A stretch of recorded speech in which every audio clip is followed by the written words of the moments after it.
sou o Dr. Felipe Kessler e vamos ver um caso de insuficiência mitral grave de origem atrial com uma nova abordagem pelo MitraClip.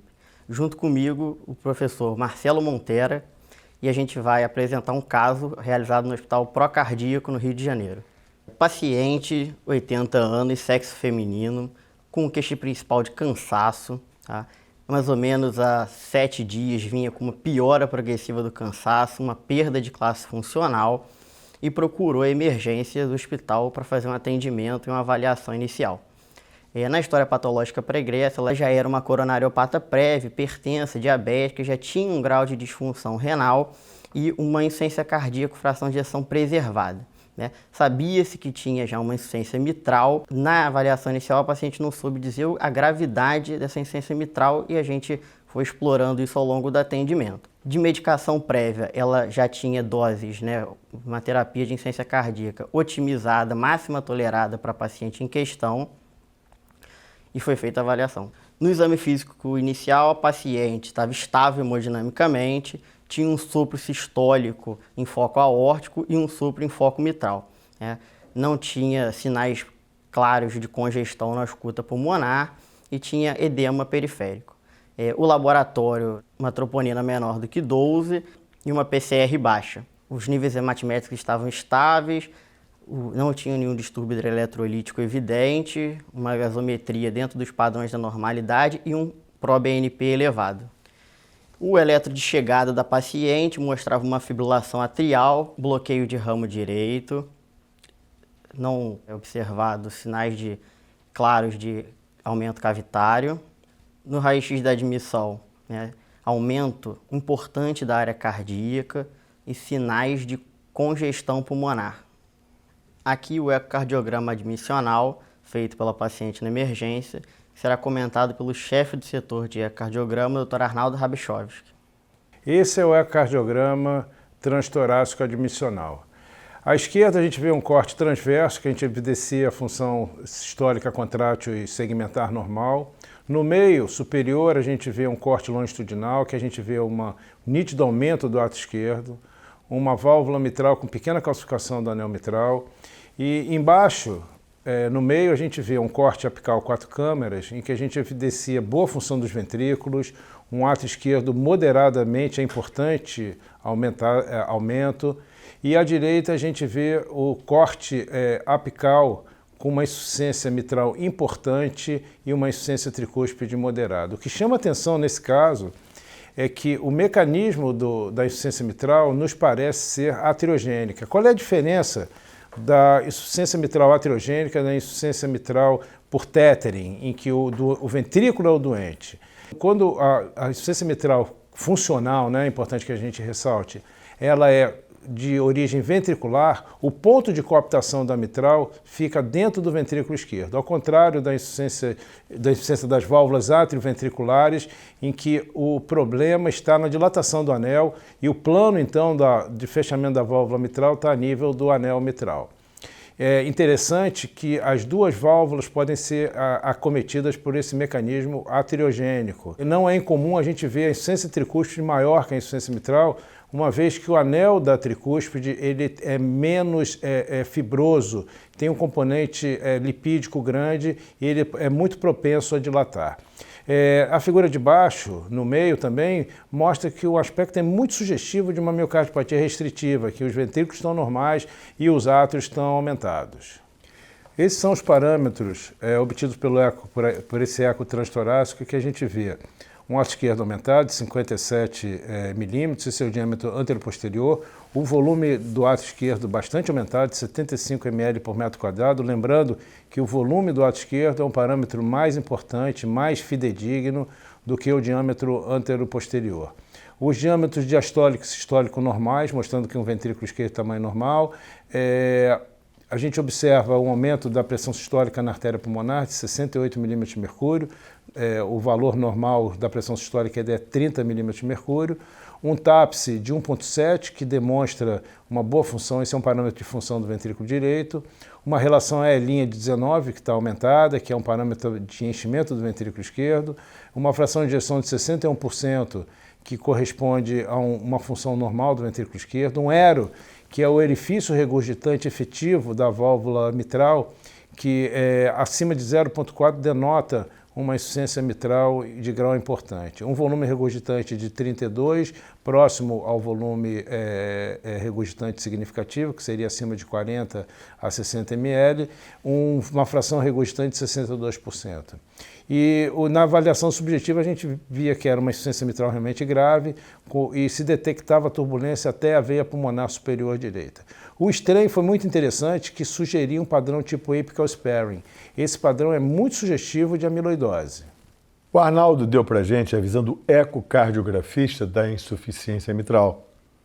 Mas nós, como clínicos, temos que observar vários pontos que vão nos auxiliar na tomada de decisão. Então, toda vez que tivermos frente a uma insuficiência mitral, a primeira colocação, eu como clínico, é saber qual é a gravidade dessa insuficiência mitral. Então, a primeira resposta é uma insuficiência mitral leve, moderada ou grave. Só um adendo aqui.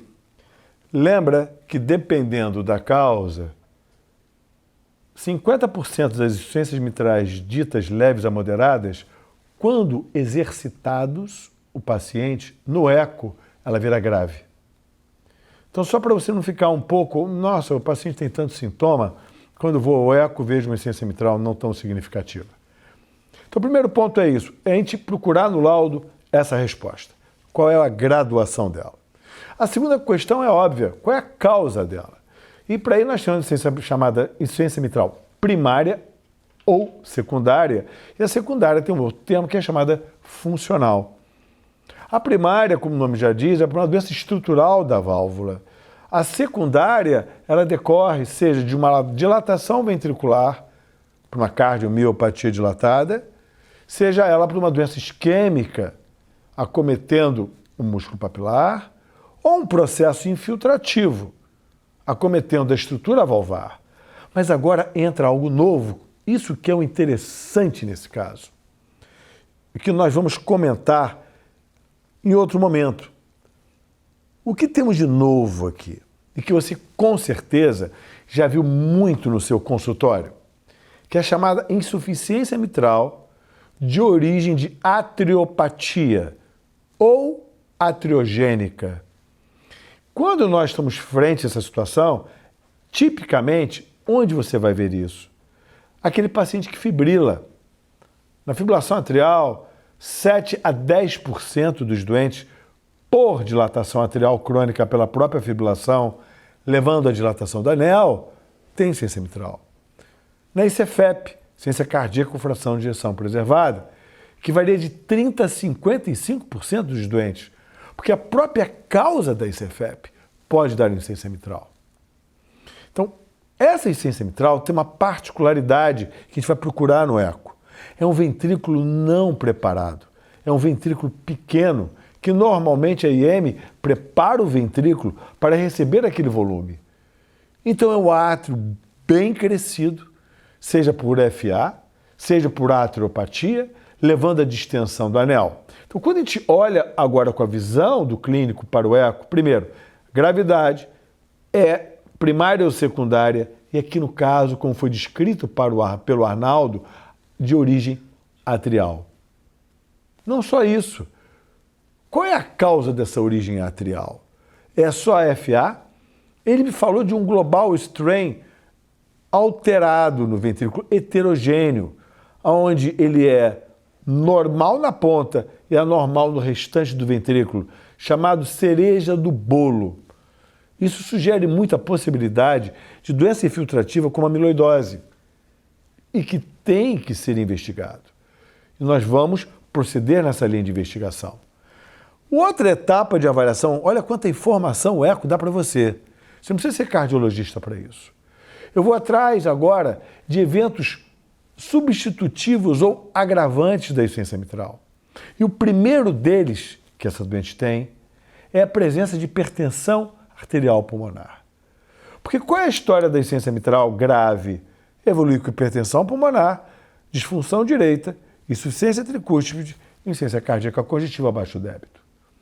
Por isso você vai atrás da hipertensão arterial pulmonar, porque ela é um indicador da gravidade desta doença que vai repercutir sobre os sintomas do paciente.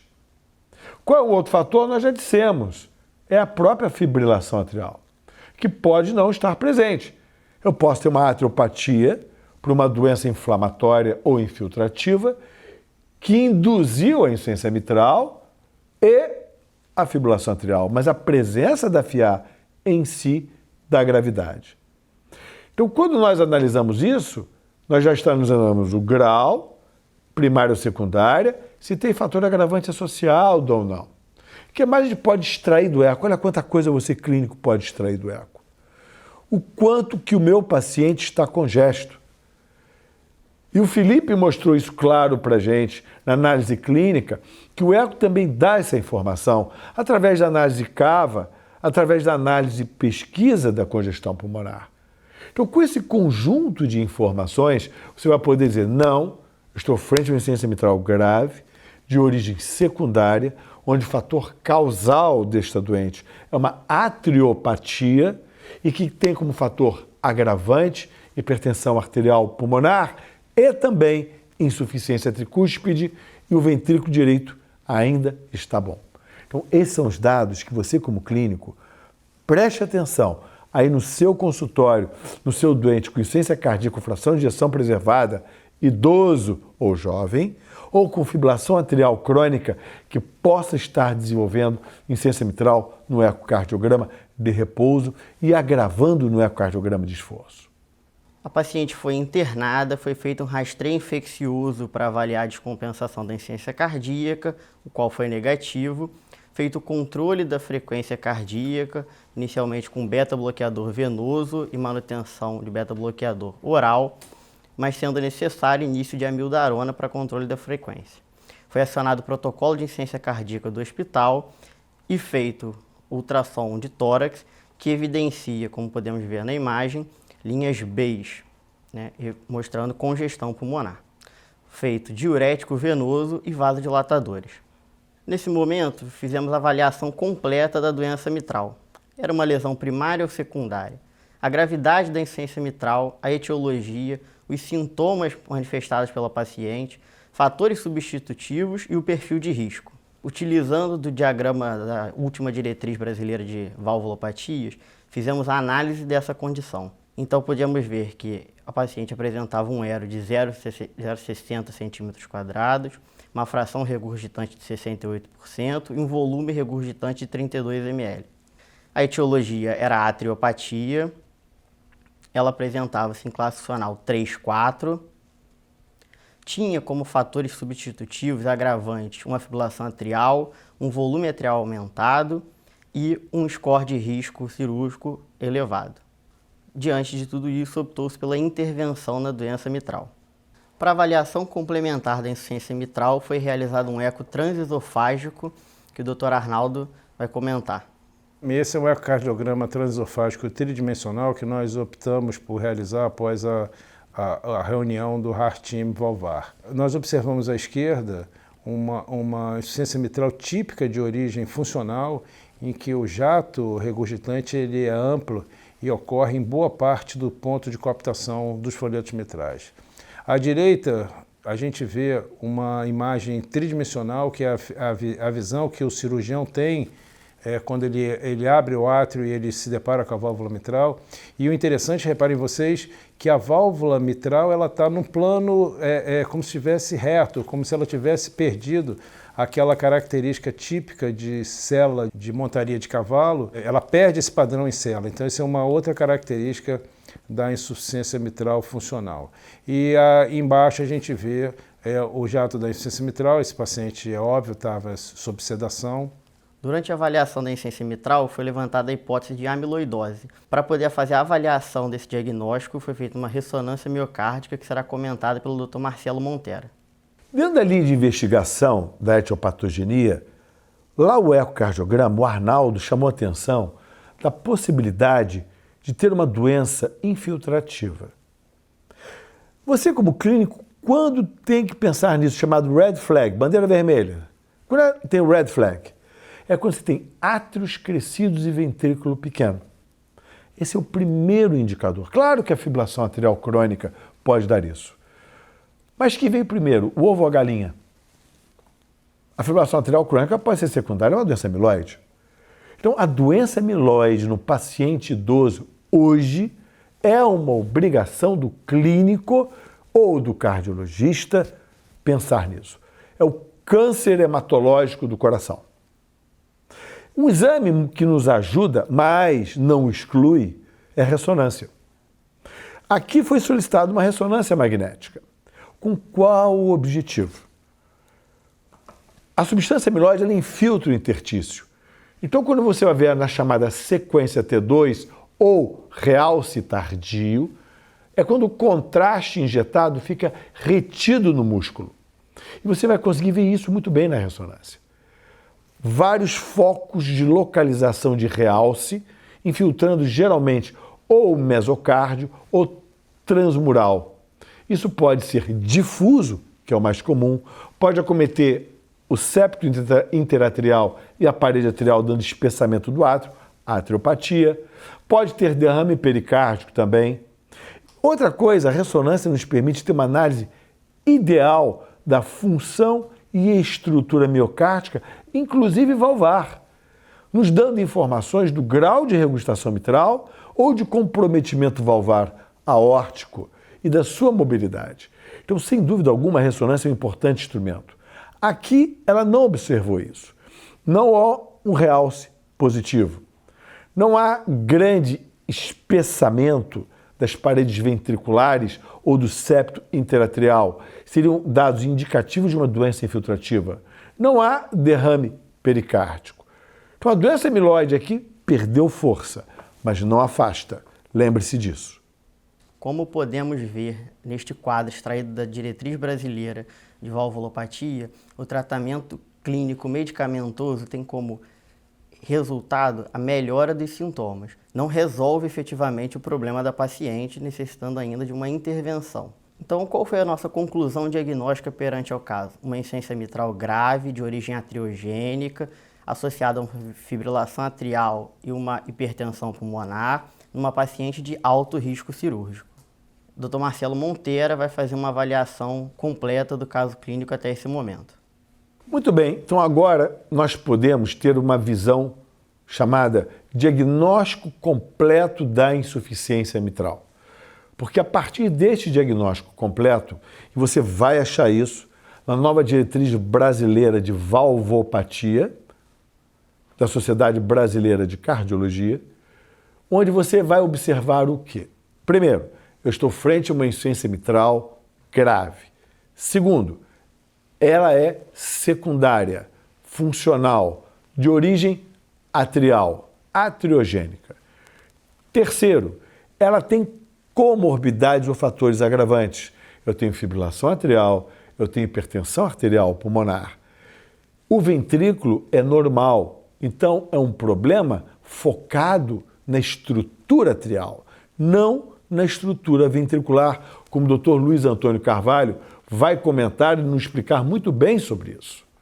Agora eu preciso saber o que fazer. Este doente tem indicação de intervenção? Sim. Por quê? Porque tem sintoma.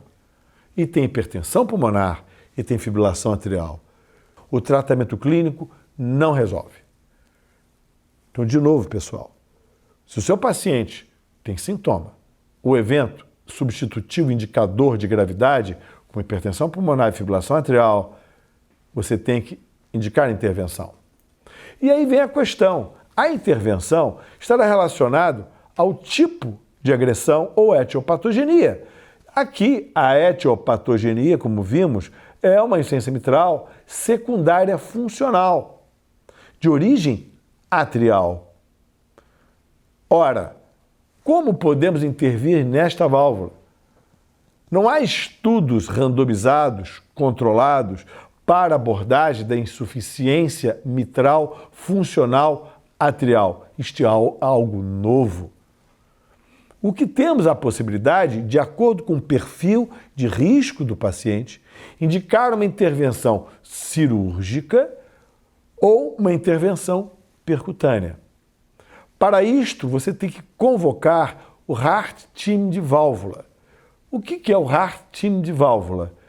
Será um grupo de especialistas envolvendo o cardiologista de insuficiência cardíaca, o cardiologista com experiência em valvopatia, o ecocardiografista, a presença do hemodinamicista intervencionista, a presença do cirurgião cardíaco, idealmente a presença do intensivista do pós-operatório, que é quem vai receber esse paciente, a presença do médico assistente, a presença do diretor clínico do hospital e, quando necessário, o representante da saúde suplementar, para nós discutirmos todos os aspectos desse paciente e estabelecermos um laudo indicando ou não indicando e justificando a intervenção.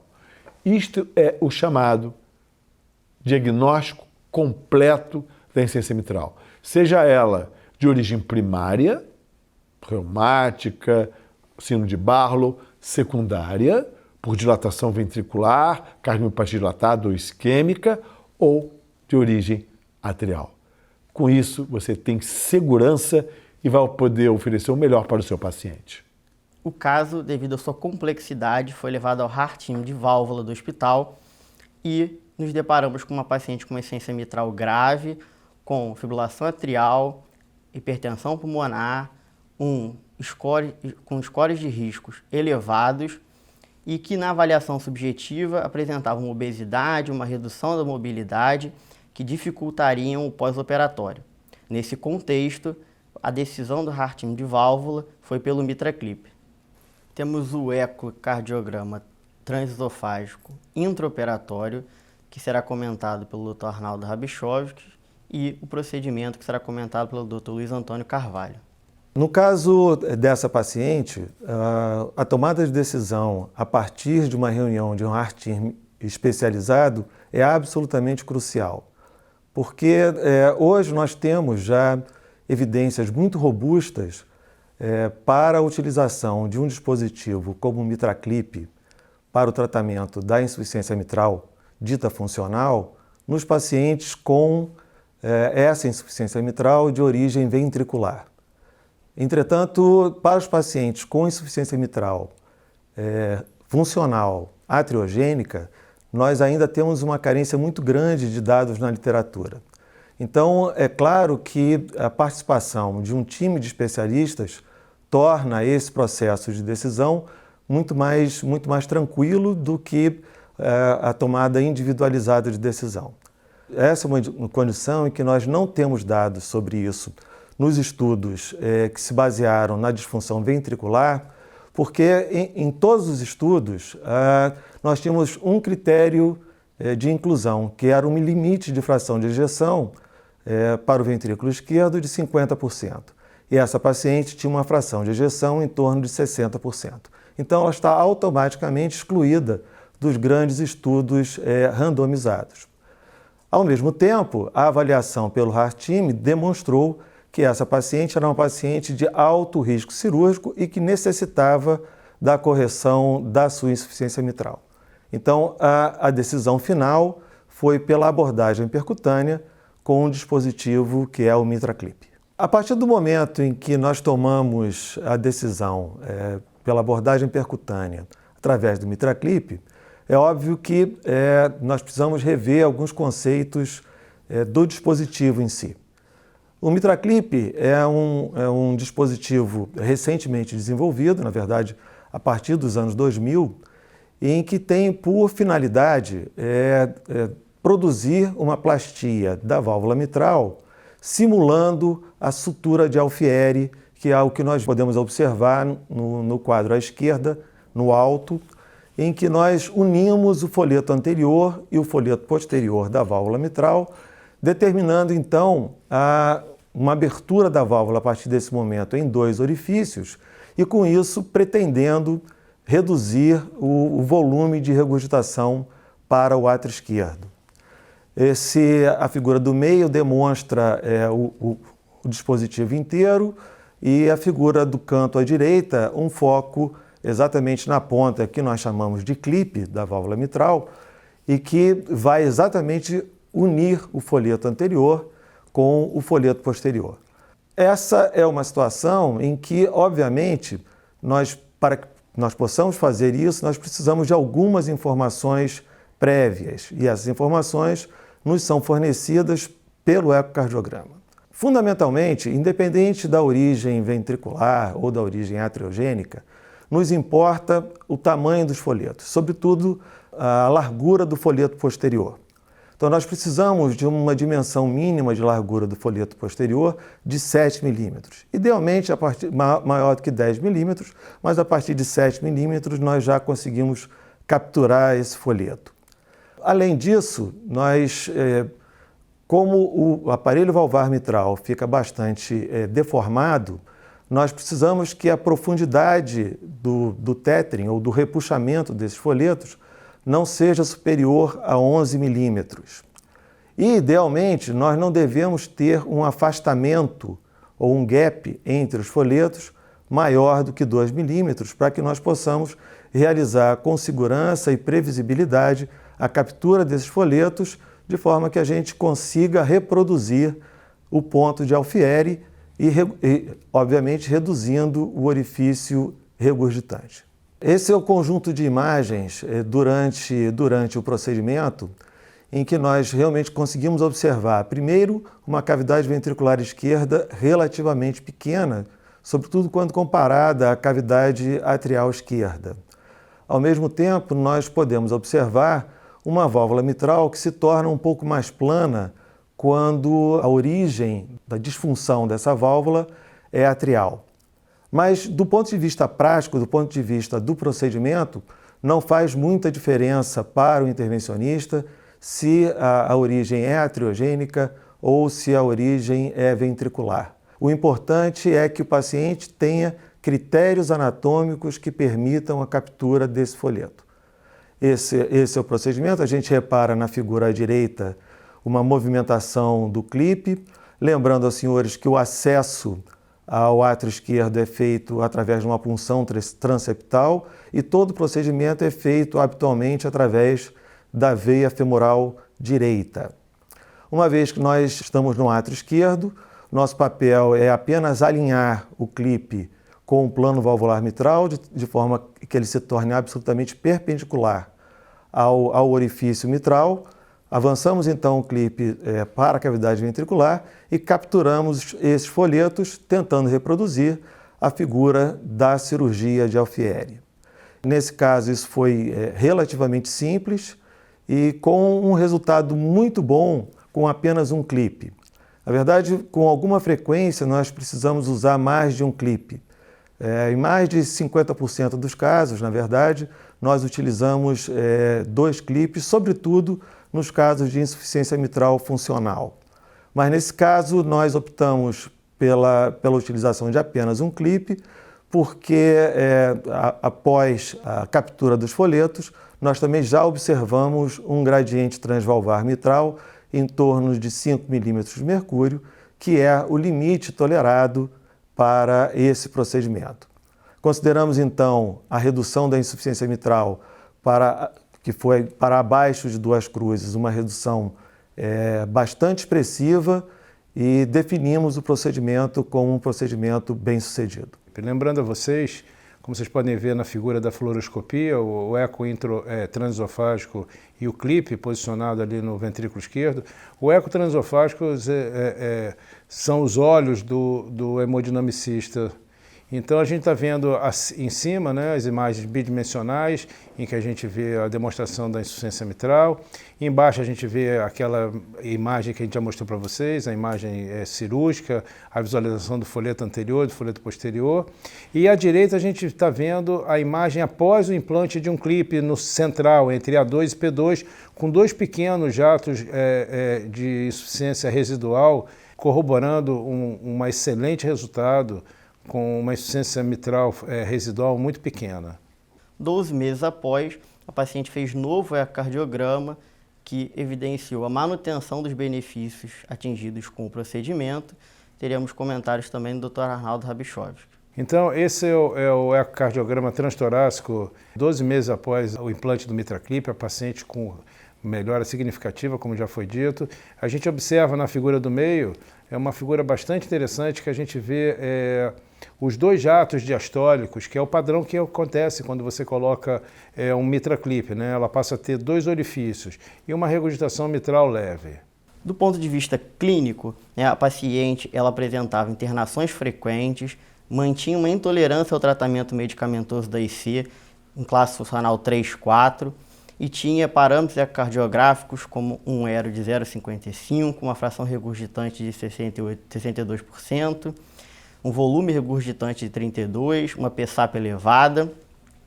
E após o clipe, né, a gente tem 12 meses já sem internação, uma classe funcional em torno de 2, uma progressão das doses de beta-bloqueador e vasodilatador melhor toleradas, e a melhora dos parâmetros cardiográficos, como a redução do volume regurgitante para 28 ml e uma fração regurgitante também melhor, em torno de 37%, com a redução da pressão da artéria pulmonar.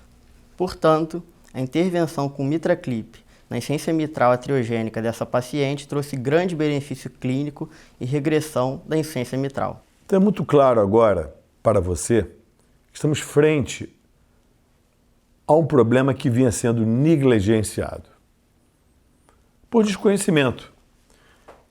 A gente pode ver aqui exatamente uma comparação entre a chamada insuficiência mitral funcional de origem ventricular, que é do lado esquerdo, onde nós temos estudos como o QAPT, como o MITRA-FR, que demonstraram benefício na insuficiência mitral funcional grave no paciente de alto risco, a intervenção através do MitraClip. Quando você agora compara com a mesma insuficiência mitral funcional, porque a estrutura valvar está preservada, mais de origem atrial, é o lado direito, você perceba as nuances de diferença. O ventrículo é normal, o problema não está no ventrículo.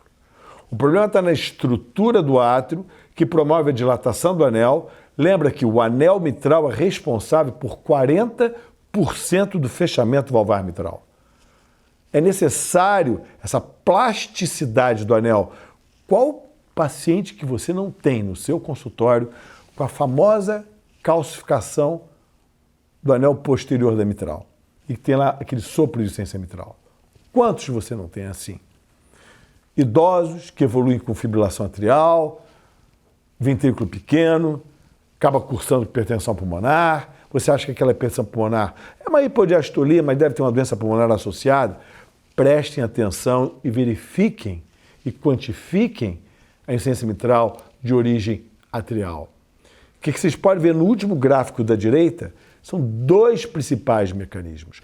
Cresce o átrio, seja de uma agressão primária por uma inflamação, por uma amiloidose, ou pela própria fibrilação atrial, ou os 2 juntos. Os 2 juntos se torna mais agravante. Tanto que quando você abla a FA, você consegue reduzir ao longo do prazo parte da dilatação do anel, para ver como a fibrilação atrial por si só impõe um prognóstico no seu doente. O que mais? Esse átrio cresce lateralmente e acaba rechaçando o músculo papilar, provocando um tethering. Você percebe? O corno do músculo ele esbarra na base do folheto. É um outro mecanismo que você pode observar isso no ecocardiograma. Então, o importante desse caso é trazer a você, reveja os seus doentes com função ventricular preservada, que apresentam insuficiência mitral e CFEP, 50% quase. Estes pacientes podem vir a cursar com hipertensão pulmonar, insuficiência tricúspide, piora progressiva do cansaço, da fadiga, da dispneia, do quadro congestivo. Aonde o clipe pode ser uma possibilidade. Como o Luiz Antônio colocou muito claro, não há estudos ainda randomizados. Isso é uma decisão de Heart Team de válvula, para analisar se é a melhor decisão para o seu paciente. Este é o objetivo deste caso. Aqui, no NOSMED, na seção de casos clínicos, você terá esta oportunidade de entendimento para que você possa, agora sim, com esse novo olhar, poder oferecer essa nova oportunidade de tratamento para aquele seu doente que estava negligenciado no sentido de que não estava sendo observado. Com isto, você vai poder oferecer para ele uma mudança da história natural, com melhora dos sintomas de maneira significativa e reinternação e admissão hospitalar desses pacientes.